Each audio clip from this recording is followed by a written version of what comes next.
پیارے ساتھیوں، آج ہم آپ کو مصر کے سب سے بڑے کافر کے بارے میں بتائیں گے، یعنی کہ فرعون۔ فرعون کون تھا؟ کس قبیلے سے تعلق رکھتا تھا؟ کس کی اولاد تھا؟ اور فرعون بادشاہ بننے سے پہلے کیا کام کرتا تھا؟ فرعون بادشاہ کیسے بنا؟ اور کیسے فرعون نے خدائی کا دعویٰ کیا اور لوگوں کو اپنی عبادت کے لیے کیسے قائل کیا؟ فرعون جو کہ سب سے بڑا کافر تھا، اس کا اصلی نام کیا تھا؟ پیارے ساتھیوں، ان تمام سوالوں کے جوابات آج آپ کو قرآن و حدیث کی روشنی میں دیں گے، لیکن سامعین گرامی، ان سوالوں کو جوابات جاننے کے لیے آپ کو ہماری ویڈیو پوری دیکھنی پڑے گی۔ اور پیارے ساتھیوں، وہ فرعون جس کا ذکر قرآن پاک میں ملتا ہے اور جو حضرت موسیٰ علیہ السلام کے دور میں پایا جاتا تھا، اس فرعون کا نام بعض مورخین قبعوس بھی تحریر کیا ہے۔ پیارے ساتھیوں، فرعون بدبخت کا تعلق قبیلہ قبطیہ سے تھا اور فرعون کی عمر 400 سال تھی۔ پیارے ساتھیوں، اس 400 سال کی عمر میں فرعون نہ کبھی بیمار ہوا اور نہ ہی کبھی اس کے سر میں درد ہوا، اور اس کا چہرہ تانبے کی طرح چمکتا تھا، اور اسی وجہ سے یہودی اس کو قبعوس کہتے تھے۔ بادشاہ بننے سے پہلے فرعون ایک غریب آدمی تھا اور محنت مزدوری کرتا تھا۔ ایک دن مزدوری سے تنگ آ کر وہ بازار کی طرف نکلا اور وہاں اس کی ملاقات حمان سے ہوئی، اور دیکھتے ہی دیکھتے ان دو بدبختوں کی ملاقات دوستی میں بدل گئی۔ ان دنوں شہر میں خربوزوں کی خرید و فروخت کا کام زیادہ تھا، اس طرح دونوں بدبخت خربوزے والے کے پاس گئے اور کام مانگا۔ چنانچہ خربوزے والے نے ان دونوں سے کہا کہ خربوزے لے جاؤ اور میرے خربوزے فروخت کر دو، اس کے بدلے میں تم دونوں کو کھانا دوں گا۔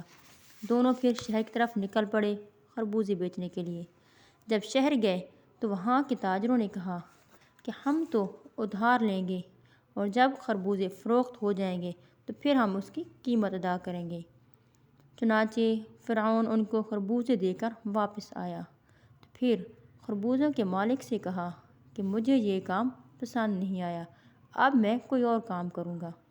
اس کے بعد فرعون اور کام کی تلاش میں نکل پڑتا ہے، پھر محنت مزدوری کرنے لگ جاتا ہے۔ اتنی محنت مزدوری کرنے کے بعد تنگ ہو جاتا ہے اور چاہتا ہے کہ اب کوئی ایسا کام کیا جائے جس سے زندگی سنور جائے۔ پھر وہ اس بار مصر کے ایک بادشاہ کا سنتا ہے اور اس کے دربار میں چلا جاتا ہے۔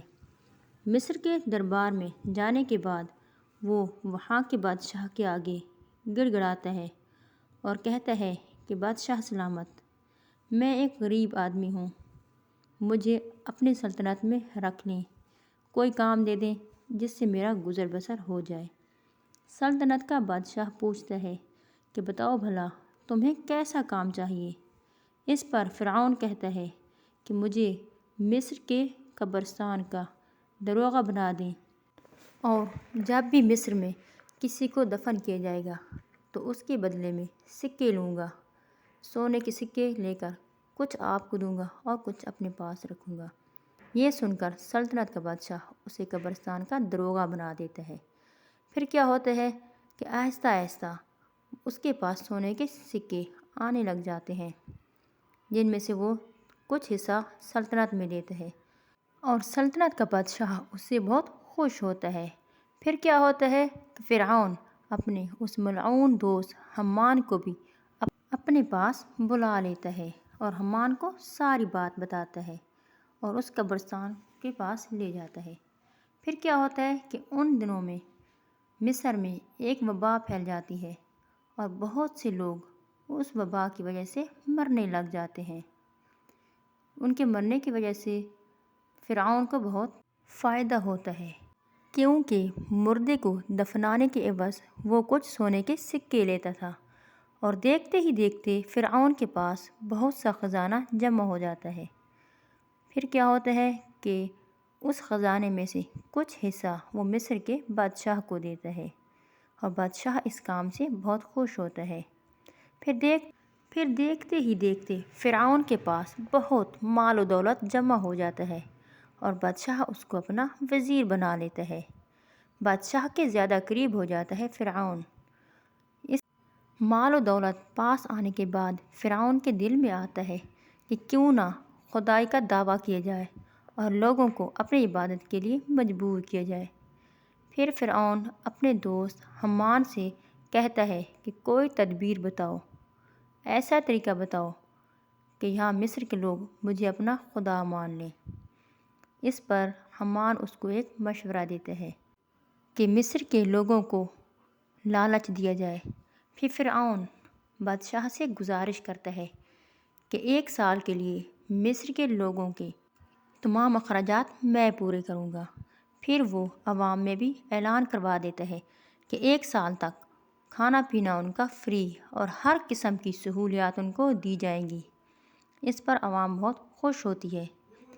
1 سال تک سب کچھ ان کو فری ملتا ہے اور اگلے 2 سالوں تک بھی ان کے حصے کے سارے اخراجات وہ خود سلطنت میں جمع کروا لیتا ہے۔ اب مصر کے لوگ فرعون سے بہت خوش ہو جاتے ہیں۔ پھر انہی دنوں میں سلطنت کا بادشاہ مر جاتا ہے اور پھر چونکہ سلطنت کا کوئی اور وارث نہیں ہوتا اور بادشاہ کا وزیر فرعون بن چکا تھا، تو ساری عوام اب یہ چاہتی ہے کہ فرعون کو ہی بادشاہ بنایا جائے، کیونکہ فرعون ایک اچھا ہے اور احساس کرنے والا ہے، غریب عوام کی مدد کرنے والا ہے۔ لوگ اس کو اپنا بادشاہ مان لیتے ہیں۔ اب پھر فرعون حمان سے کہتا ہے کہ ایسا کیا کیا جائے کہ لوگ اب میری عبادت کریں۔ اس پر حمان کہتا ہے کہ مصر میں درس و تدریس کا کام جو ہے اس کو ختم کیا جائے تاکہ اگلی آنے والی نسلیں جاہل ہوں، ان کو دین کی کچھ سمجھ نہ ہو، اور اس طرح سے یہ لوگ آپ کو خدا مانیں گے۔ چنانچہ فرعون ایسا ہی کرتا ہے، مصر سے درس و تدریس کا کام ختم کروا دیتا ہے اور لوگ آہستہ آہستہ دین سے دور ہوتے گئے۔